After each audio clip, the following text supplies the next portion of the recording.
유다 왕 시드기야가 다스리기 시작한 지 4년 다섯째 달 기브온 아술의 아들 선지자 하나냐가 여호와의 성전에서 제사장들과 모든 백성 보는 앞에서 내게 이같이 이르되 만군의 여호와 이스라엘의 하나님이 이같이 일러 말씀하시기를 내가 바벨론의 왕의 멍에를 꺾었느니라. 내가 바벨론의 왕 느부갓네살이 이곳에서 빼앗아 바벨론으로 옮겨간 여호와의 성전 모든 기구를 2년 안에 다시 이곳으로 되돌려 오리라. 내가 또 유다의 왕 여호와김의 아들 여고니아와 바벨론으로 간 유다 모든 포로를 다시 이곳으로 돌아오게 하리니 이는 내가 바벨론의 왕 멍에를 꺾을 것임이니라. 여호와의 말씀이니라 하니라. 선지자 에레미야가 여호와의 성전에 서 있는 제사장들과 모든 백성이 보는 앞에서 선지자 하나냐에게 말하니라.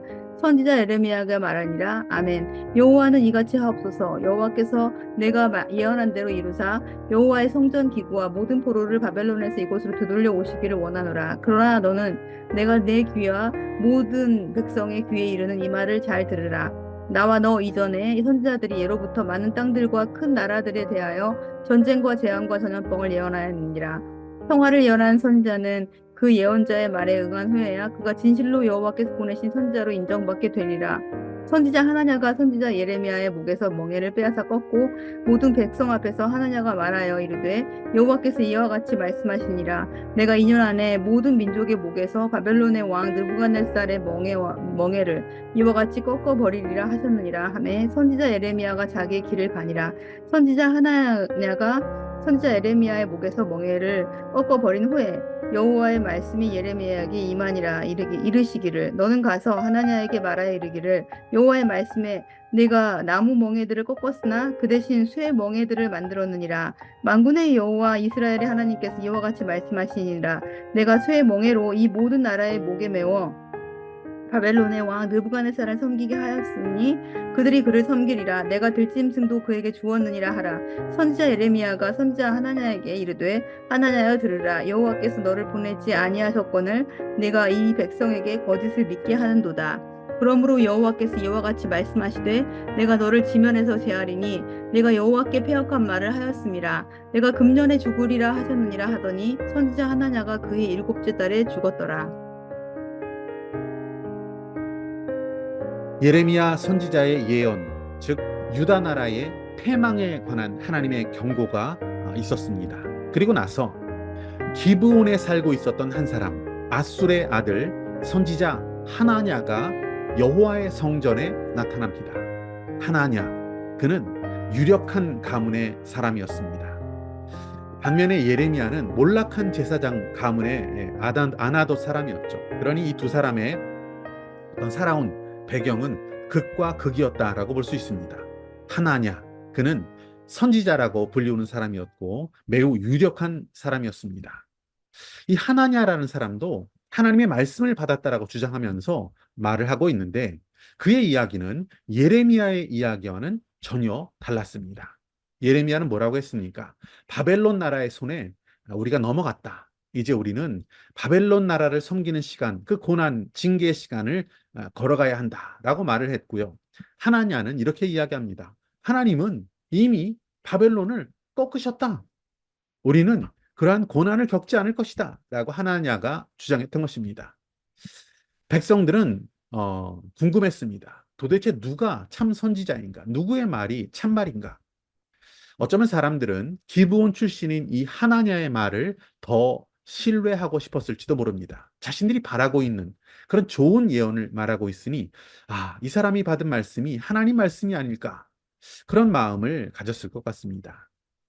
하나냐는 좀 과격한 모습을 보입니다. 예레미야의 목에 있었던 그 멍에, 늘 목에 멍에가 있었죠. 그 멍에를 빼앗습니다. 그리고 그 멍에를 꺾었습니다. 그러면서 이렇게 말했습니다. 내가 이 멍에를 지금 꺾은 것처럼 하나님께서 2년 안에 바벨론 왕 느부갓네살의 목에 있는 멍에를 이렇게 꺾을 것이다. 라고 사람들에게 호언장담하며 사람들의 마음을 얻은 하나냐 선지자. 하지만 그의 말은 하나님의 뜻과는 전혀 다른 것이었습니다. 그저 인기에 영합한 자신의 주장일 뿐이었습니다. 자, 그런 이야기를 듣고 있었던 예레미야, 참 선지자. 예레미야는 이 상황에서 도대체 어떤 행동을 해야 하겠습니까? 오늘 본문 11절 말씀을 보시면 이렇습니다. 예레미야는 아무 소리도 하지 않습니다. 그리고 그저 자기가 가야 할 길로 떠났다. 이렇게 11절에 기록되어 있습니다. 정면 대결했거나 아니면 충돌하지를 않았다. 이런 것이죠. 이 일이 있은 후에 하나님께서는 따로 예레미야에게 말씀하십니다. 어떤 말씀을 하시냐면 결국 하나냐가 꺾어버린 그 멍에를 내가 쇠로 만들겠다. 이제 그 멍에를 누구도 꺾지 못하게 하시겠다. 라면서 예레미야에게 하나님께서 말씀해 주십니다. 또한 거짓 예언을 한 이 하나냐를 지면에서 내가 지워버리겠다라고도 하나님께서 말씀하십니다. 결국 하나님 공의의 심판이 임했습니다. 하나냐는 2달 후에 죽음을 맞이하게 됩니다. 예레미야는 하나냐라고 하는 이 거짓 선지자로 인해서 자신이 전했던 하나님의 말씀이 백성들에게 무시당하는 그러한 억울한 일을 겪었습니다. 하지만 예레미야는 그 일을 자신의 힘으로, 자신의 지혜로 해결하려고 하지 않았습니다.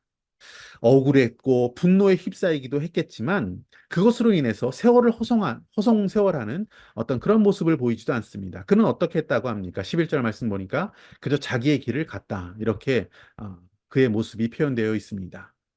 억울함과 답답함이 있었을 것입니다. 하지만 그 모든 현실적인 상황 속에서도 예레미야는 이 모든 상황을 바로잡으실 분이 계시다. 하나님이 계시다는 것을 믿었기 때문에 좌고우면하지 않았고 그저 자기의 길을 묵묵히 걸어갔던 것입니다. 결국 하나님의 공의가 작동되었고 예레미야를 공격했던 그 거짓말쟁이 하나냐는 하나님의 심판을 받게 되었습니다. 개인적인 복수심, 이것을 버려야 한다는 것을 우리는 깨닫게 됩니다. 하나님은 악을 악으로 갚지 말라라고 분명히 말씀하셨습니다. 하나님의 심판을 기다리는 것, 이것이 바로 우리의 올바른 태도라는 것을 깨닫게 됩니다. 우리는 결코 심판자의 위치에 설 자들이 아닙니다. 심판하시는 공의로운 재판장이신 하나님께 맡겨야 합니다. 우리에게는 누군가를 심판하거나 또 그런 자격이나 또 능력, 그런 권한이 우리에게는 없습니다. 심판할 권한은 오직 주님께 있다라고 성경은 말씀합니다.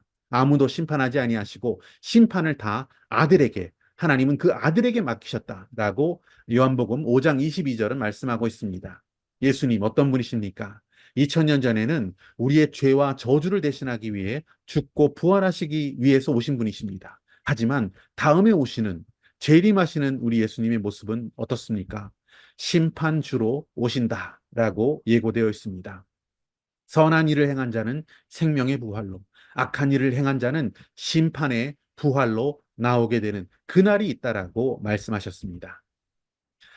우리는 우리가 해야 할 일을, 우리가 가야 할 길을 가면 됩니다. 우리가 할 수 있는 일이 있다면 그것에 집중하면 됩니다. 우리가 해야 할 일, 우리가 할 수 있는 일이 무엇입니까? 바로 용서하는 일, 참는 일, 원수까지도 사랑하는 일.